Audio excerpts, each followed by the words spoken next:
C16CV,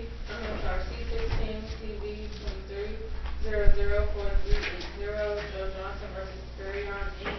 et al. Good morning, Your Honor. Jennifer Mahar for Spireon, Inc., a Delaware corporation. Good morning, Your Honor. My name is Eric Kirk. I'm appearing for Mr. Johnson in this case. Okay.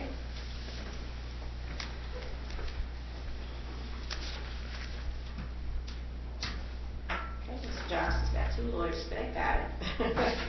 All right. Let's see. Let me just switch over. If you give me just 1 second.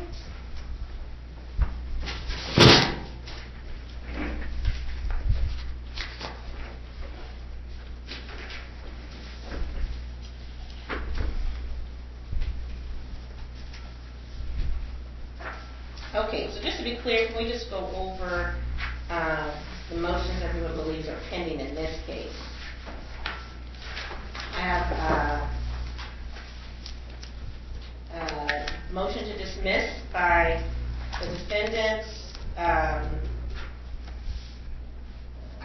that's a motion to a motion to dismiss the first amended complaint. Well, I think the original motion to dismiss is still pending. Was that marked moot already, or I have not marked that moot? It has not been marked moot yet, Your Honor, and it did have a request for attorney's fees in that first motion. So we view it as there's two motions to dismiss. Okay, so you have the second motion to dismiss. Correct. That one. First amended complaint. Correct. Okay, so the attorney's fees will be moot in that one then. If the motion itself is moot because he's filed a new amended complaint, you're requesting attorney's fees on a motion that I can't hear. So I can't hear that motion because there's already been a new motion that's filed.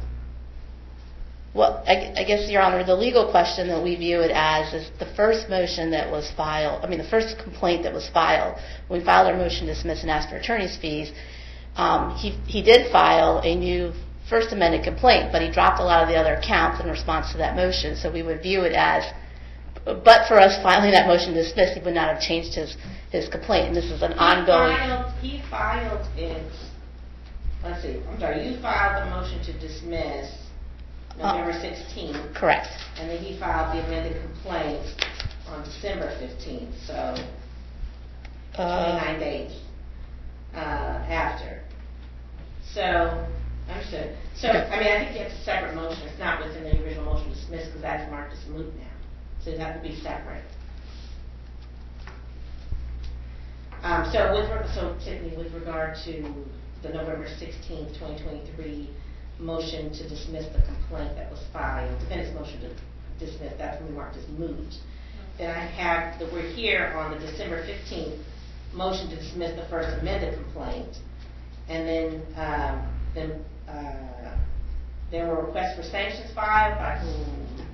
By the plaintiff or defendant?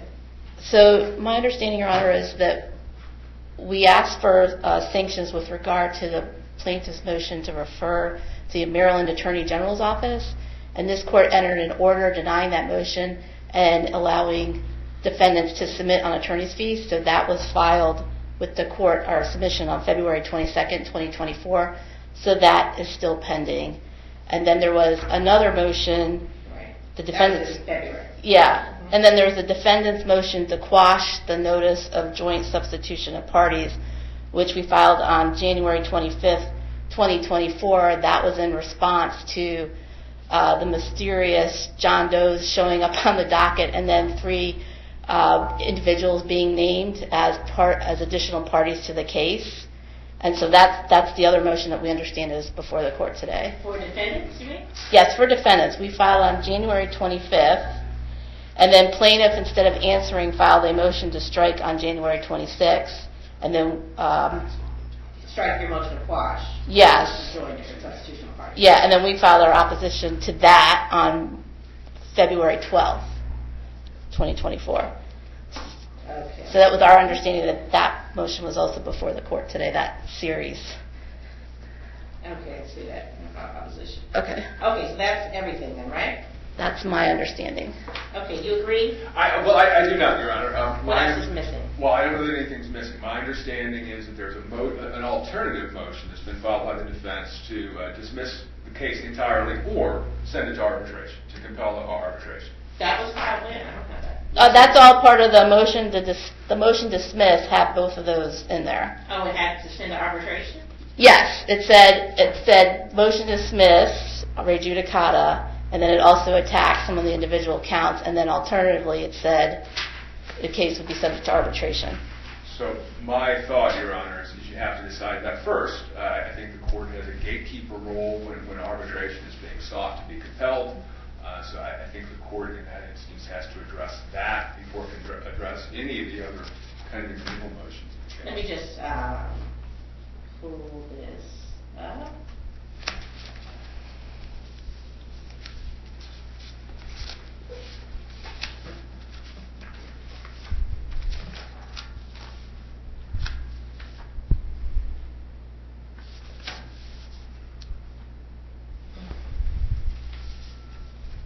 And I would just say, it's by chance that I got this case. I handled civil cases ending in 8, and then there was a judge who's on leave, and so then I took over that case because then it became, the second number was 8, and so that's why I ended up having both cases, and then I set them on the same day. Let's see.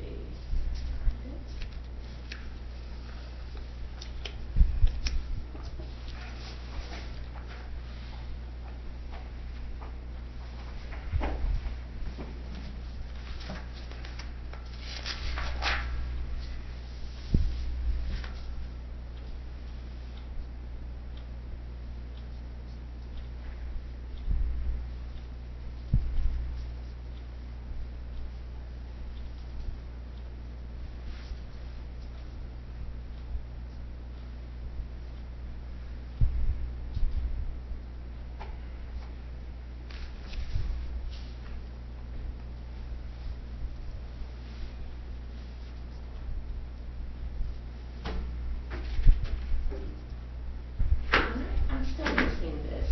So you say it's, where is it located that I didn't see? So on the December 15, 2023 filing, defendant's motion to dismiss first amended complaint, on our motion, if you go down to paragraph 2, it states, alternatively, to the extent Mr. Johnson presents it. Oh, I see. Yes. And it's not Barbara Ray Judicata. What you're saying is it's not Barbara Ray Judicata. I need to hear those arguments. Correct.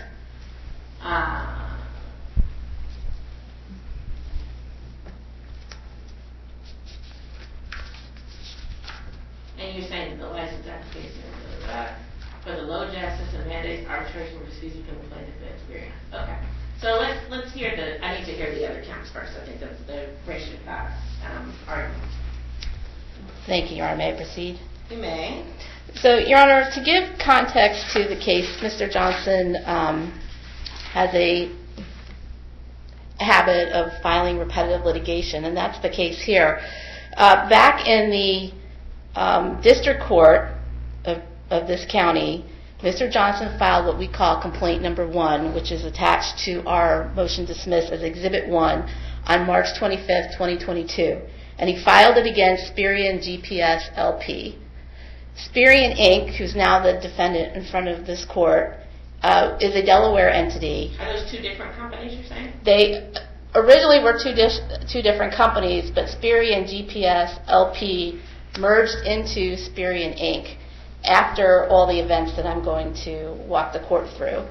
And when Mr. Johnson filed the second repetitive suit, instead of naming Spireon GPS LP, he named Spireon Inc., the Delaware entity. I thought you requested a jury trial in this case. He did. He did, Your Honor. So it was a district court case. So there are two, so there was originally a district court case that was resolved, and then after that was resolved, he popped up and filed this action, also in district court, and asked for a jury. So, I see. You're saying he filed it against both entities. Correct. Before they merged. No. So before Spireon Inc. was ever in the picture, he filed suit in district court against the Spireon GPS LP. And that's case number 05-0248 53-2022, and that complaint, which we refer to as Complaint 1, is Exhibit 1 to our motion to dismiss. Okay. And in that case, he makes various allegations and claims about a low-jack device system that he alleges that he purchased for approximately $975. And the low-jack device, if you're not familiar with it, Your Honor, is a device that is put into a car that can be tracked for theft purposes. And this device that he says was put into his car was put in many years ago, before that complaint was filed. After that complaint was filed, Spireon GPS LP, or Spireon Inc. entity, reached out to Mr. Johnson because Mr. Johnson, around the same time that he filed the first district court case, filed a complaint with the Better Business Bureau and it wound up going out through some California entities. And so Spireon Inc. and the GPS reached out to Mr. Johnson and tried to resolve the case. And to resolve... Both? So this is why they were still separate? Yeah. And so they... So why, at that point, you only sued one? Oh, yeah, GPS LP. And technically... So why did both reach out? I think it actually is the Spireon GPS LP that reached out. I wasn't involved at that point. But a lawyer reached out, an in-house counsel reached out to Mr. Johnson, and there's emails going back and forth between them, but said, we're going to give you this device if we can resolve this, a new updated device that's slightly different than the current device you have. And so they installed that first device sometime in April of 2022. Mr. Johnson subsequently, in that first district court case, files a dismissal under Rule 3506B, dismissal on stipulated terms. Who filed it? Mr. Johnson. Uh-huh. And then, after that, he continued to complain to the GPS, the defendant, that, hey, this is not working. And so Spireon GPS checked the device, said it was working fine, but Mr. Johnson continued to complain. So to appease them, they went out and put a new device into his vehicle on November 19th, 2022. At that same time, Mr. Johnson went ahead and filed a motion to vacate the prior dismissal on stipulated terms. He filed that motion on December 1st, 2022, and that motion is Exhibit 3 to our motion to dismiss. His motion was granted to vacate on December 7th, 2022, and that was Exhibit 4. And then on February 13th, he moves for affidavit judgment against Spireon GPS LP in the amount of $2,500, and that is Exhibit 5. And in that motion, he says, despite a reasonable opportunity, defendant failed to take the agreed-upon steps necessary to resolve the dispute that precipitated the dismissal in this case.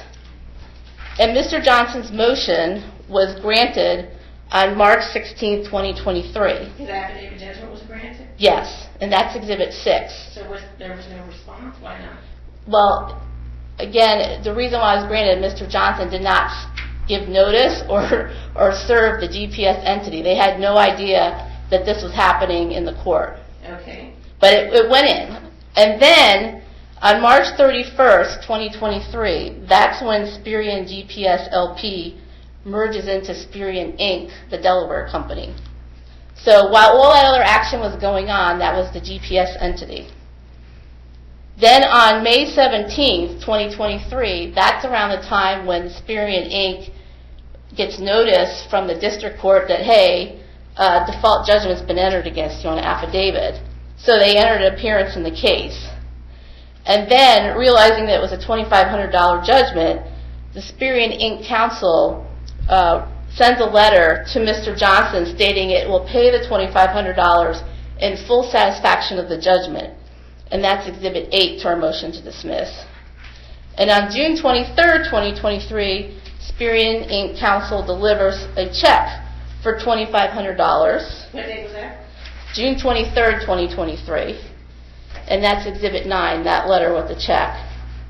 Okay. And then on July 3rd, 2023, Mr. Johnson files a notice of satisfaction of judgment, the form you use in district court, and that's Exhibit 10. and he sent that notice both to the GPS LP registered agent address and also the Spireon Inc. address. And then on July 5th, 2023, the court enters satisfaction of judgment on the record.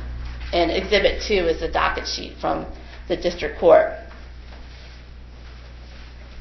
So those are the events that happened in the other case. Now this lawsuit pops up several months later.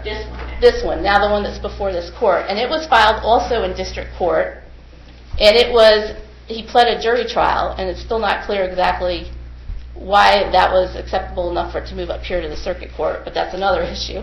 But we're up here now in the circuit court, and he alleges that the basis for his complaint is the device that was put into his car in November of 2022, which was the very device that was part of the settlement transaction I just described that he rejected by saying, I want a default judgment, pay me $2,500.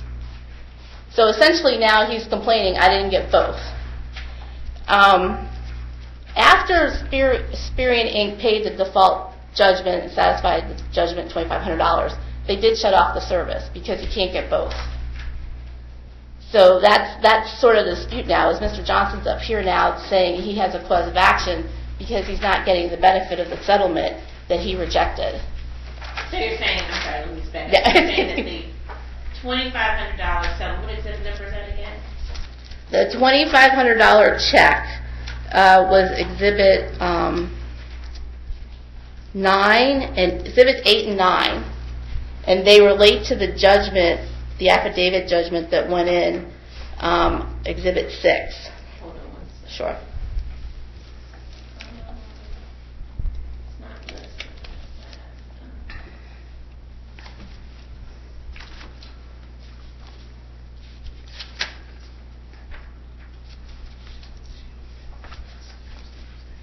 So what I have is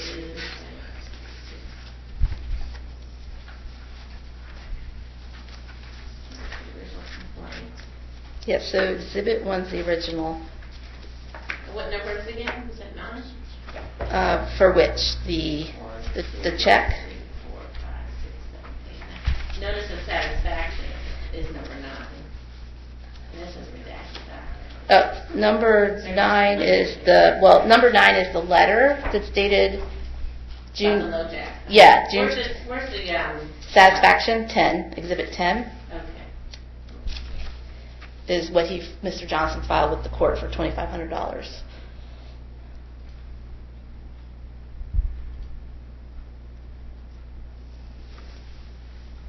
But where's the agreement? That's what I'm looking for. Oh, so as far as the agreement, it was Mr. Johnson was not represented with counsel and an in-house attorney, and they were going back and talking. It was never written down. But so when the check was sent, it said what? Oh, the check. So if you look at the letter on June 23rd, which is Exhibit 9, it says, as you know, this firm represents Spireon Inc. in connection with the above referenced lawsuit. Please file and enclose a check and $2,500 to satisfy the judgment in the above captioned case. Upon receipt of the check to satisfy the judgment, you are required, pursuant to Maryland Rule of Civil Procedure, District Court 3626, to furnish to us and file with the court a written statement that the judgment has been satisfied. And that goes on if you fail. Okay. All right. Anything else you want to add?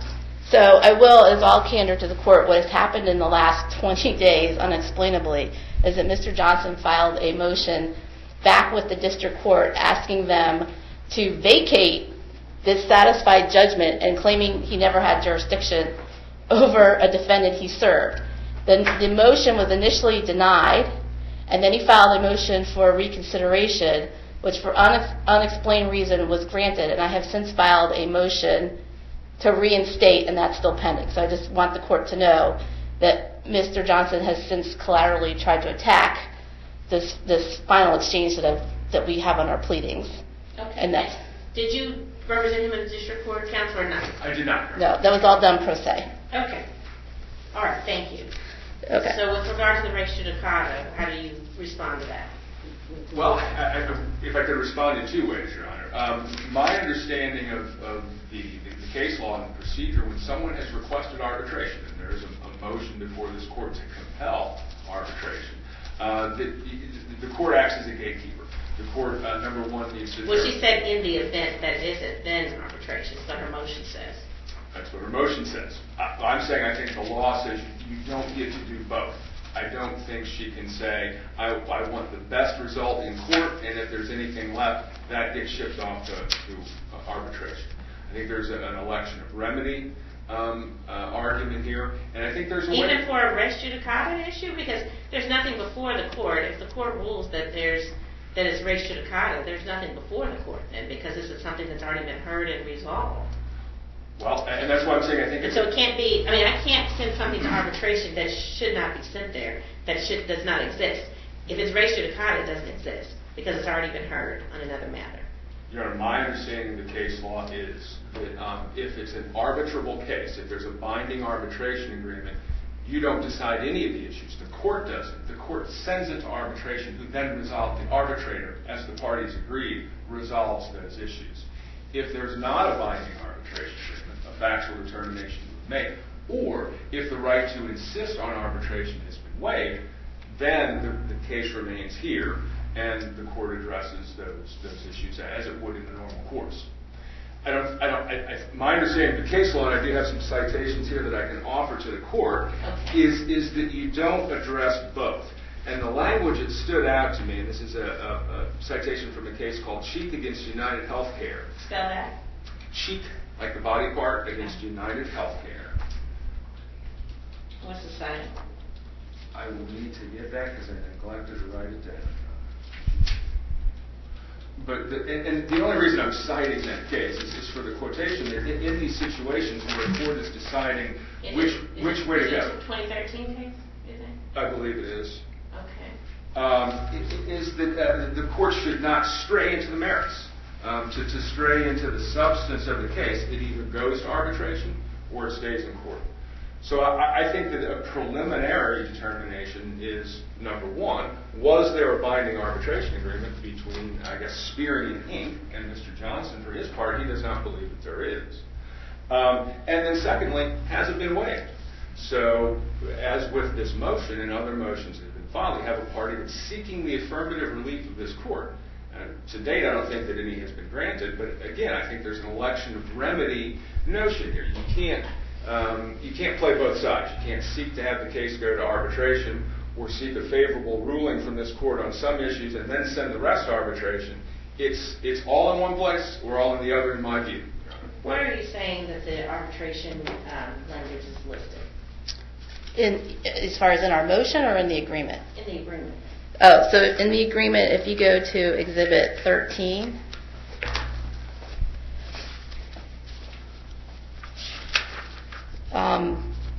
if you go to the last page of exhibit, or the second to last page, arbitration of claims. Wait 1 second. Sure. 13, 112. Hold on. Yeah, they're both the same, but 13 is the one that goes with the November transaction. Okay.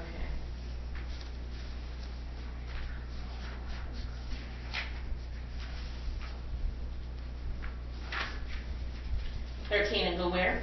If you go to provision 19, 19.2, Arbitration of claims. Yeah. Any dispute shall be resolved by binding arbitration and not in court. Oh. And then dispute is defined in 19.1 as any contract, tort, statutory, or other claim or dispute. Okay, and so if that's the case, then any dispute would be this dispute here. So I think I would agree then. If I could just respond to that, though, Your Honor. Okay. Obviously, Mr. Johnson just got counseled last night, so I've not had opportunity to read the cases that are being cited here in court. But my understanding is, the point is, first there has to be a claim that can be sent to arbitration. And This is a claim. It doesn't mean that it's a viable one, but it is a claim. Unless you have a case that you want to look up and find that says that. No, honestly, Your Honor, I'm not aware of a case that deals with the re judicata scenario. Usually the parties are fighting over the merits, and there is no defense of re judicata. And so that's what this case is different, in that it's fully been resolved, and now he's popping back up and trying to incur more expenses and file duplicative litigation. Did you file that motion to reconsider in district court, or he filed that on his own? I did not file anything in any of these cases. And have you looked at those? I have. No, I have not looked at I've only looked at the pleadings in this case. I've looked at the pleadings from the district court case to the extent they relate to what I'm calling the underlying case. But I do believe the court preliminarily has to decide whether it goes to arbitration or stays here. I do want to speak to the race. I just need to think this through because, I mean, if there's a case that's wrongly filed, I don't know that it would go to arbitration because it's a non-event, meaning if it's found to be res judicata, it's a non-event. It's like it never happened because you can't file it. So I don't think we go to arbitration for that. We go to arbitration when there's a valid, someone has a valid claim, as I believe is what the language said, or So the definition is. It says any contract, tort, statute, or other claim or dispute. So it can't be a claim if it's already been heard, right? That's how I interpret that. I interpret claim meaning it's a viable claim, it's something that can be heard in this case. And so if I were to find it's res judicata, it's not a viable claim here. It should never have been here. Understood. I understood that argument. I just think that either you decide all of the issues in the case or an arbitrator does. It's not piecemeal. I think that with regard to the motion to dismiss and all those things, you're correct. But with regard to the res judicata, I think that's appropriate for the court to hear. And the reason I do is because if it is found to be res judicata, it's not a proper claim to have been brought in the first place, and so it can't be a claim that goes to arbitration. If I find that it's not res judicata, then I believe that everything else here should be dismissed and should be sent to arbitration. But if it is res judicata, then it's going to be dismissed also for that purpose, for that reason. Very well, Aaron. Let me then address the res judicata argument. So that's an affirmative defense, this being presented on a motion to dismiss. There is no evidence, right? It's an affirmative defense in a case. It's typically not something that's heard on a motion. There is no question that there was prior litigation between Spireon GPS LP doing business as LoJack and Mr. Johnson. I think in listening to counsel, Mr. Johnson, and my understanding of Mr. Johnson's factual background, the parties are looking at the same thing. They're just looking at it from a different perspective. So Mr. Johnson did, in the distant past, buy a LoJack device, a legacy LoJack, back in 2019. He had that installed in his vehicle, and it didn't work in the way that he thought that it should work. It didn't work for him properly. He initiated a BBB complaint, and as part of that... BBB, Better Business Bureau? Yes. Okay. Yeah, not a court complaint, a BBB complaint at that point. And in response to that, a Spireon entity reached out to him, and they agreed to resolve their differences in a specific way. They agreed to resolve this underlying case, which relates to disputes that occurred up to that point, for $2,500. They also Spireon affirmatively promised... The dispute was that his LoJack didn't work, correct? Correct. And then they replaced the LoJack. They replaced it. And then they resolved, so after it was replaced, he received an affidavit judgment. So here, this is, I think, the terms of the settlement agreement that resolved that underlying case were $2,500. A different LoJack device, a different GPS monitoring device, was installed in Mr. Johnson's car. And it's not a standalone thing. It doesn't work by itself. You need software. You need another service to get that device to work.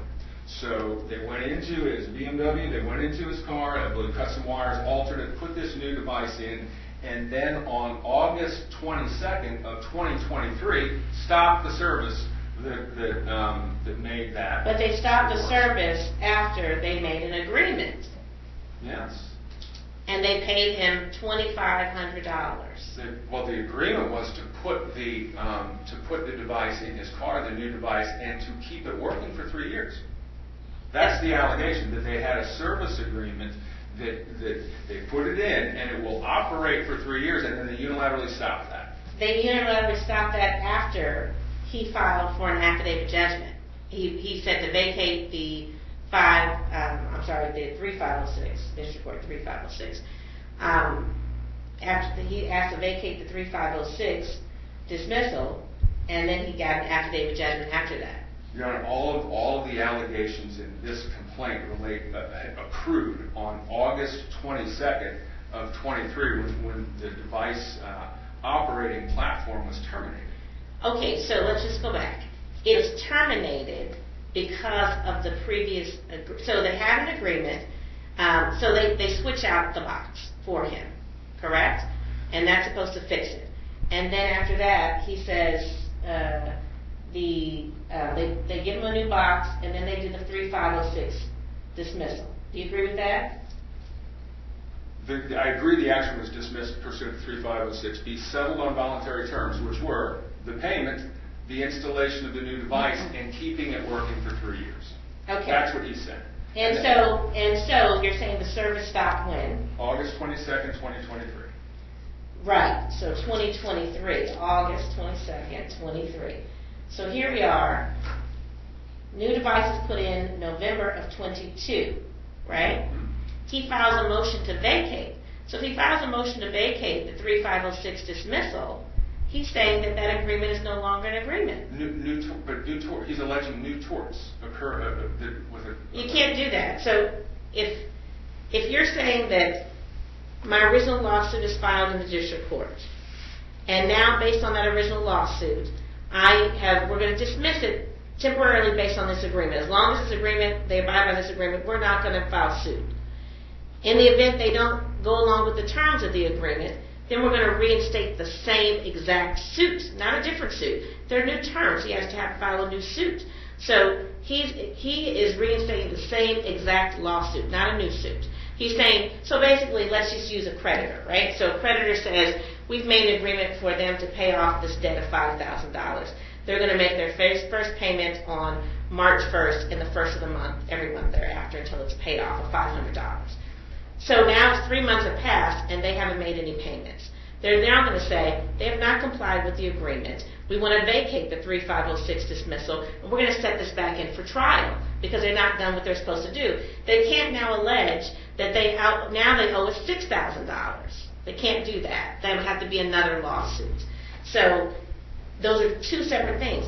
He only can move forward with the dismissal on what was already there. If he's saying now the new LoJack doesn't work, that's a new lawsuit that he would have had to file.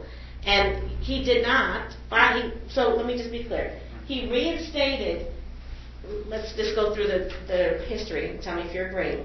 So he filed a motion to vacate saying they didn't go along with their agreement, even though they put the LoJack in his vehicle in November 2022, and he filed the motion a month later. So there was no time for them to comply for 3 years because he filed the motion to vacate a month later. So a month later, or 2 months, or I guess December 7th, it is vacated. And then, so it's set back in for trial. They don't get notice, they're saying. And so February 13th, he gets an affidavit judgment, basically by saying, look at the affidavit that I filed, look at the proof that I've attached, and based on this, on that very large docket that the district court has of affidavit judgments that I actually set up before I left as administrative judge, the high five docket, based on all of that, he gets a judgment. The judge signs off on it. He gets a judgment for $2,500. He still has the new LoJack in his car, and he has vacated their agreement to provide service, and now he has a judgment against them.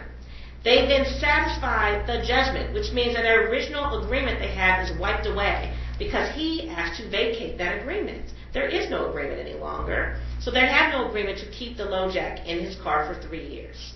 The only thing they've agreed to now is saying, oh, there's a judgment issued against us. We're going to just pay you the $2,500 because that's the judgment that's been entered against us, and this is full satisfaction. We don't have to keep the LoJack running in your car any longer because you did not go along with your side of the agreement. You're the one who wanted to vacate. That's what they're saying, and that's what the records show. So, I would, assuming for the sake of argument that everything up to that point that you just mentioned is exactly what happened, and we'll concede that it is. He is contending that there was several new independent torts that occurred on August 22nd of 23, right? So I think Mr. Johnson's position is that the underlying settlement agreement was $2,500 plus other things. What is, let me look at the, because for whatever reason in here, the original district court document or complaint was not scanned and indexed. It just has a transmittal form, and then it says jury trial prayer. So I don't have the actual complaint from the district court.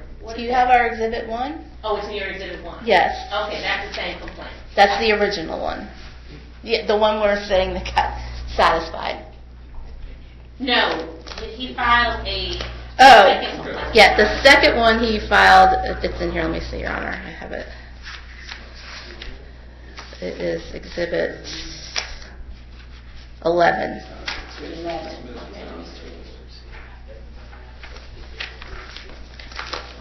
And, Your Honor, while the court is looking at the district court case. Or is it 10?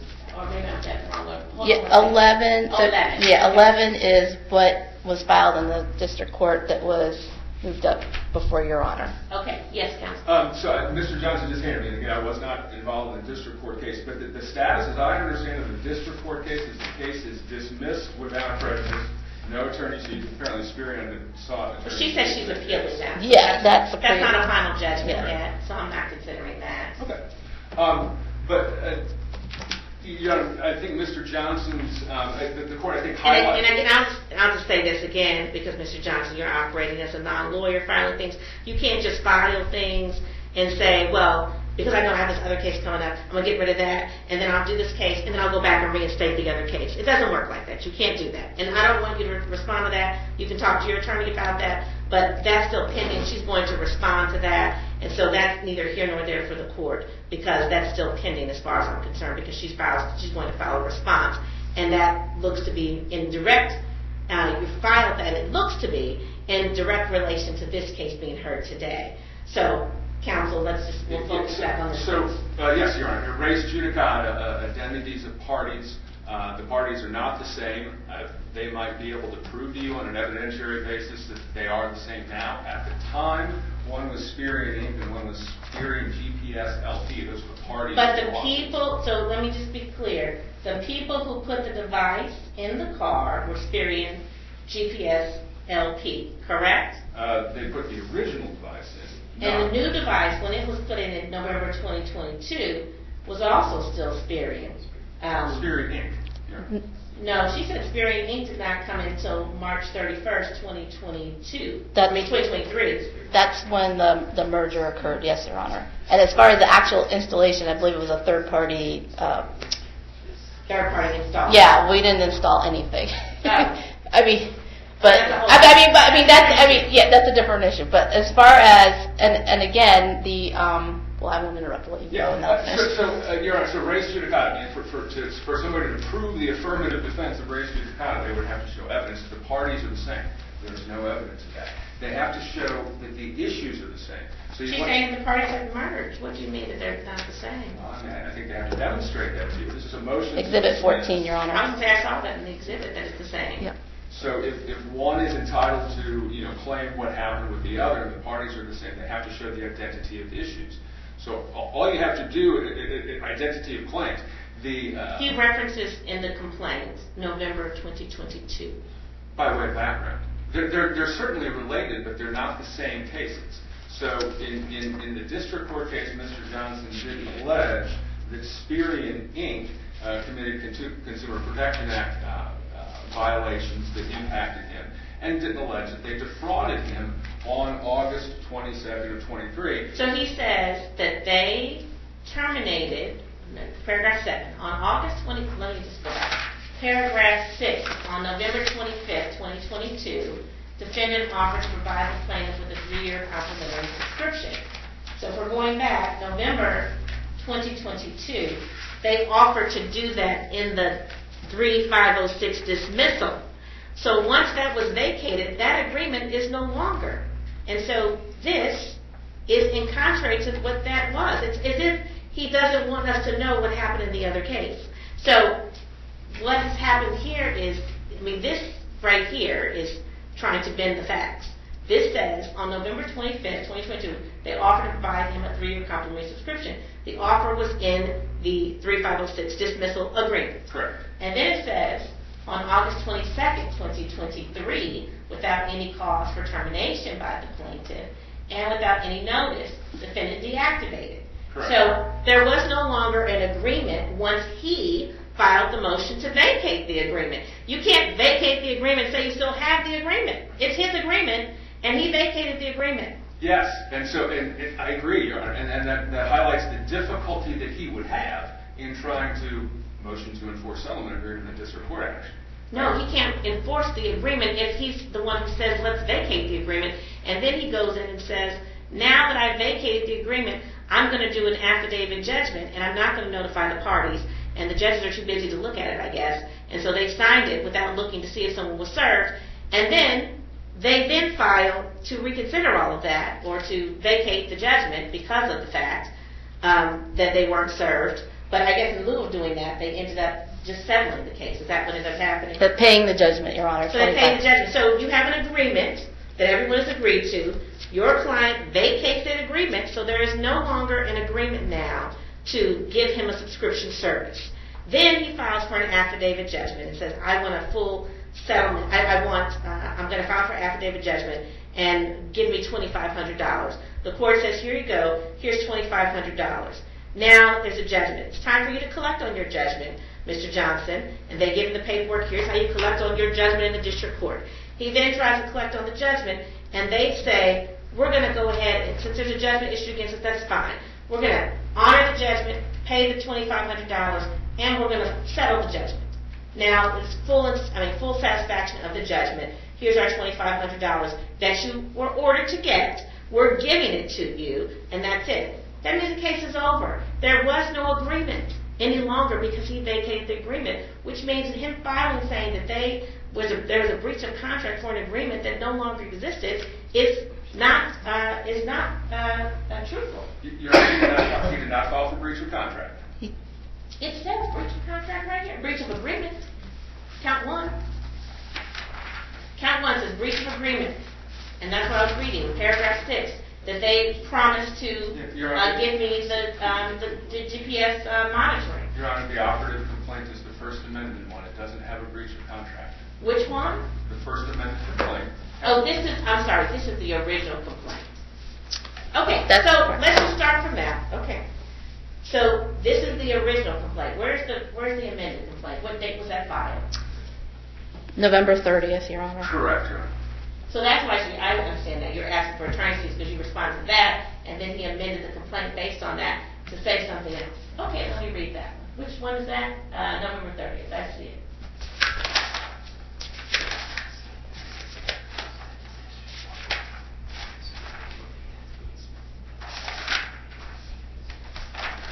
They're the same entity now, they're saying. Okay, violation of Maryland Consumer Protection Act. If you want to argue that, that's a different issue. I don't think he can meet the burden for that. Count 2 is property damages. Let me see what that says.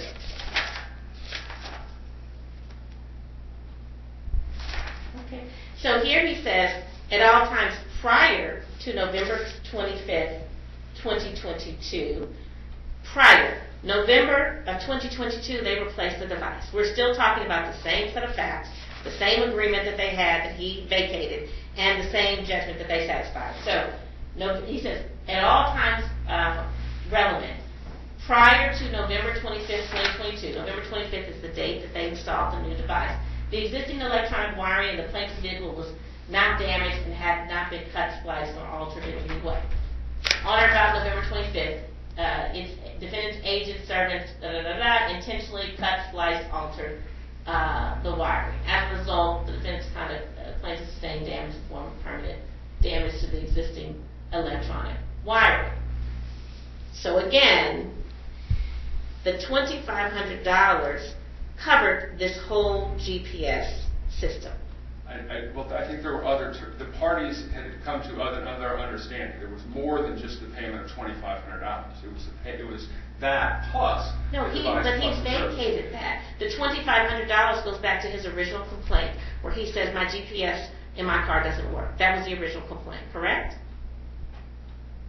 In essence, yes. Yes. So once you say I'm now vacating the settlement agreement, then you go back to the original complaint.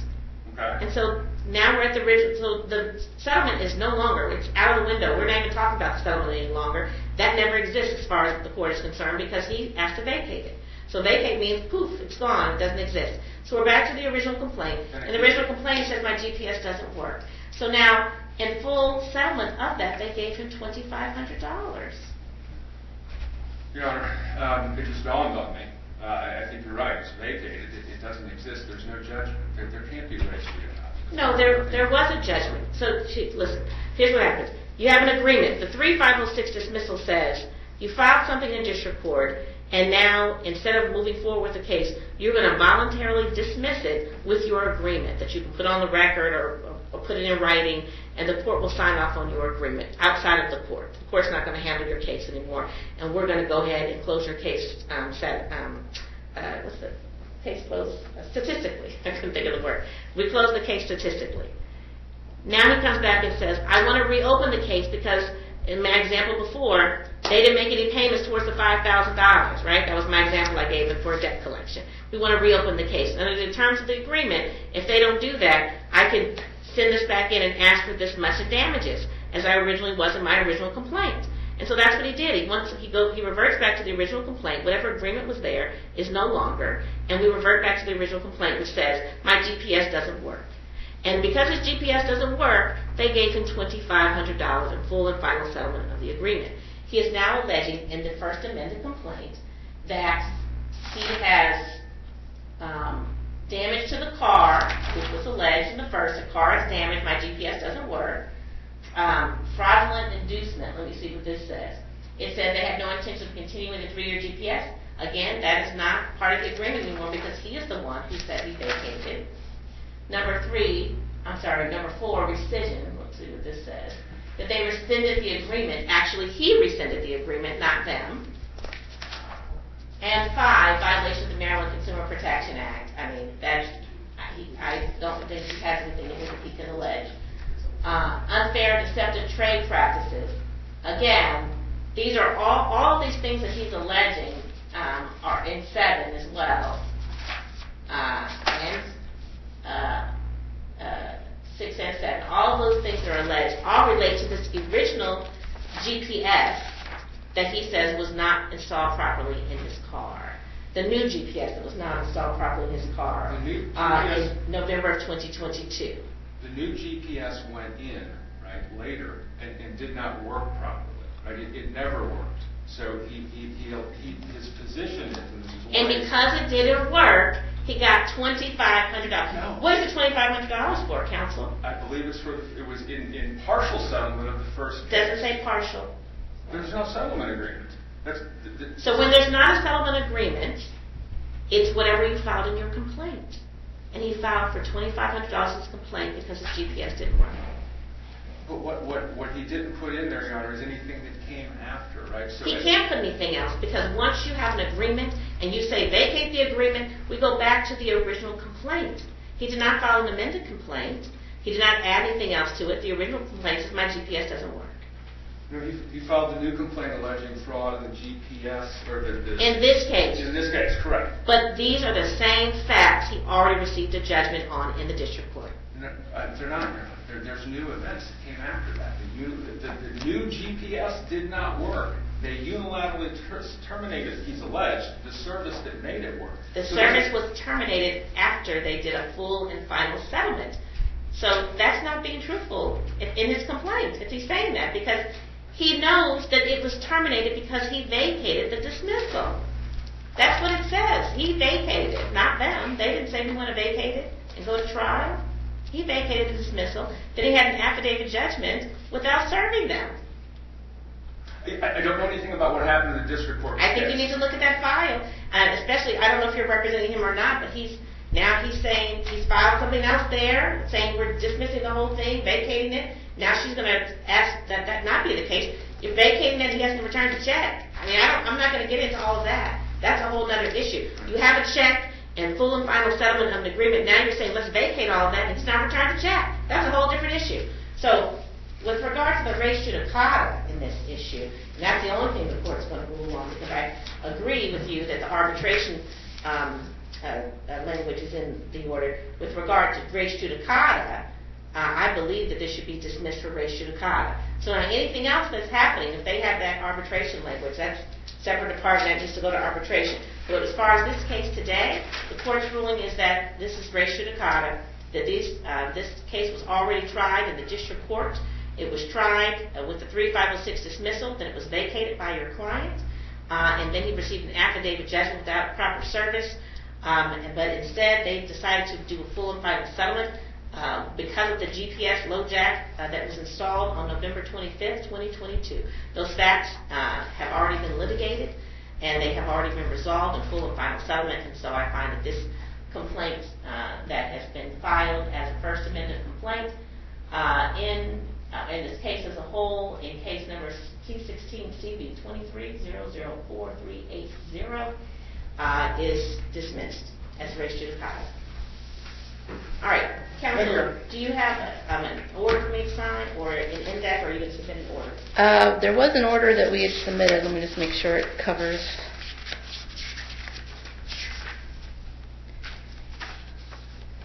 Let's see. It was file an index.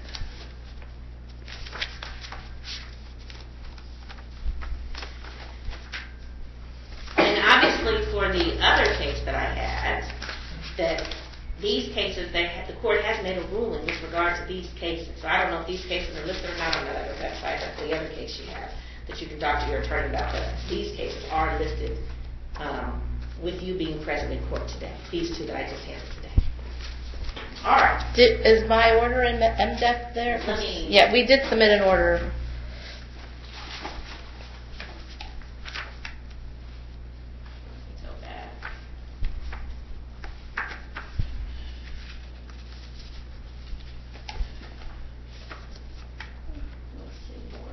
Oh, yeah, 1215.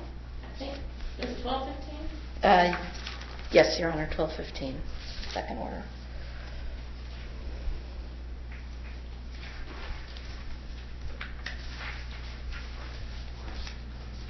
I'm just going to add on here.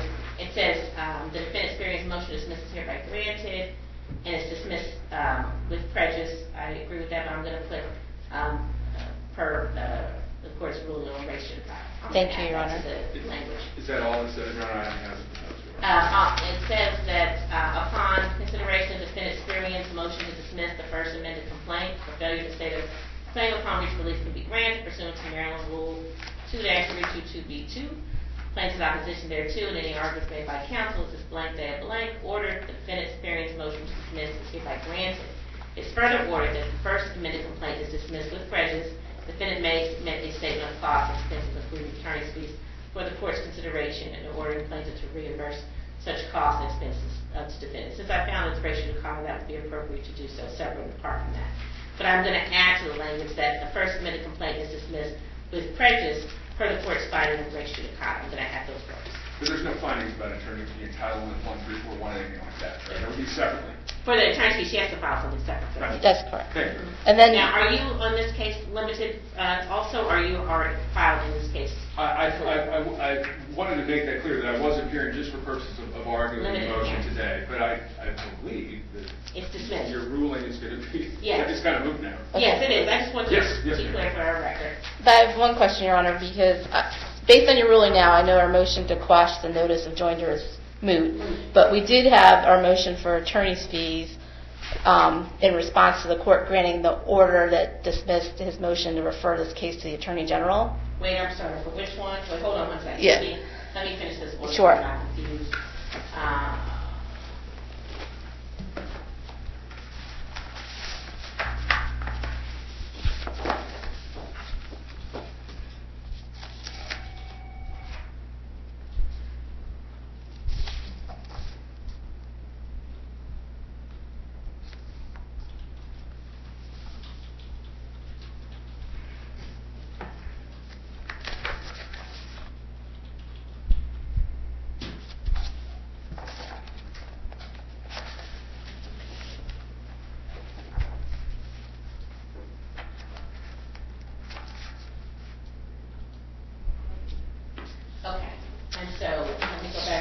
Yeah, so Motion for on, immediate sanction? yeah, so on February 13th, 2024, Your Honor entered an order, I have copies here for, where basically you denied defendant's motion, plaintiff's motion to refer this action to the Maryland Attorney General for enforcement. We filed an opposition, and you denied his motion and then said that it's further ordered that plaintiff Joe Johnson paid defendant Spireon Inc.'s costs and expenses, including reasonable attorney's fees, incurred in response to plaintiff's motion to refer this action to the Maryland Attorney General for enforcement action. And so on February 22nd, we filed our supporting statement of attorney's fees incurred in responding to that motion, along, which has an affidavit and a breakdown of all the Oh, costs. because this is the, I denied that motion, or, wait a minute, let's see. Yeah, so you marked through his order, denied, and then you granted our order. And says for attorney's fees. Yes. Correct. So, okay, so you replied that. All right. Yeah. And you're representing him on all the motions, because this hearing is on all pending motions, so I'm assuming you're representing him aloud as well, or no? I did not know that was set for hearing today. Okay. I don't know that I had a copy of that. So I was just asking, were you retained for that, or you were not retained for that? I'm not prepared for it. I was not aware that that would be addressed today, so I would say no. My suggestion, Your Honor, or request would be that if the court is going to entertain a subsequent motion for attorney's fees, that just address attorney's fees for the case globally at one time. If any. Well, something's been awarded, if any.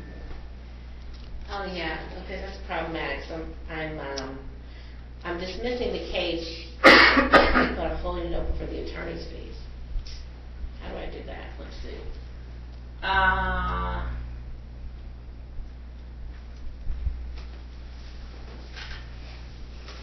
Well, I think what I'll have to do is,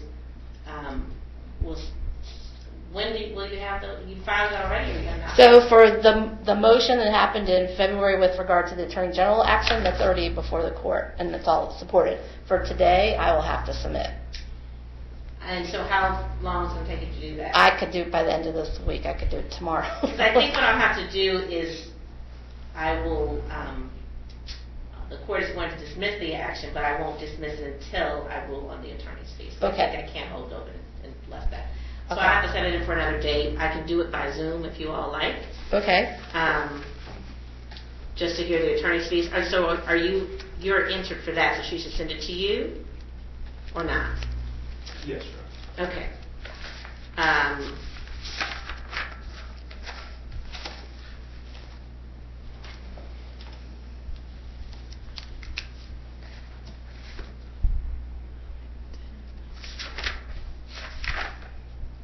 I could do it at,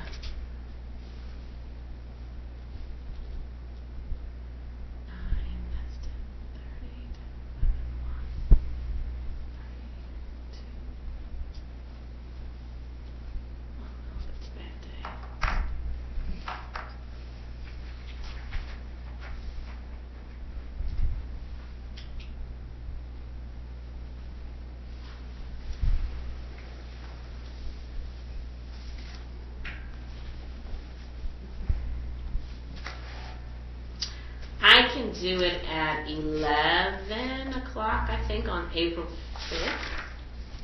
So you said April 5th? Yeah. That would work for me, Your Honor. Does that work for you all? Yes, Your Honor. Can you call for that, Tiffany? 11 o'clock, I want to make sure they haven't said anything else. 11 o'clock on April 5th.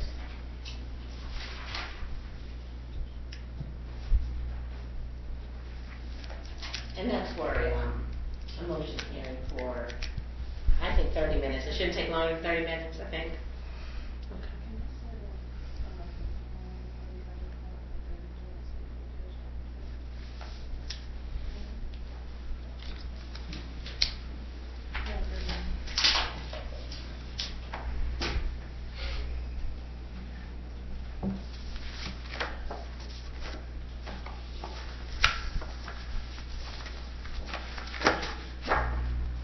Oh, yes? Okay.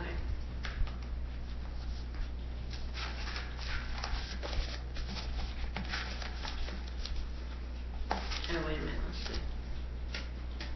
I thought I had something else. Oh, that's this bow.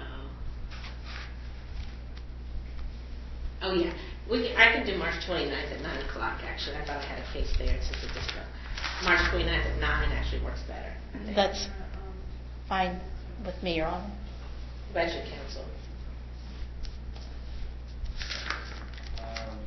Yes, Your Honor, that's fine. Okay, I'm sorry. I have to change the date. I apologize.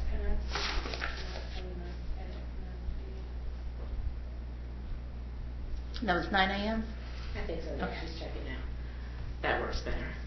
My And it's dad also by reminded Zoom. me I have a lot on the other day. That's also a Zoom event, Your Honor? Yes.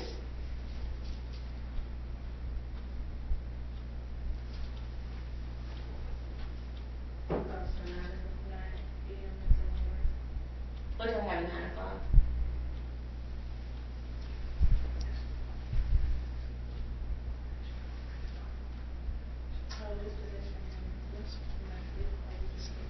Yeah, that's fine. I see that as leadership. This is fine. So this here.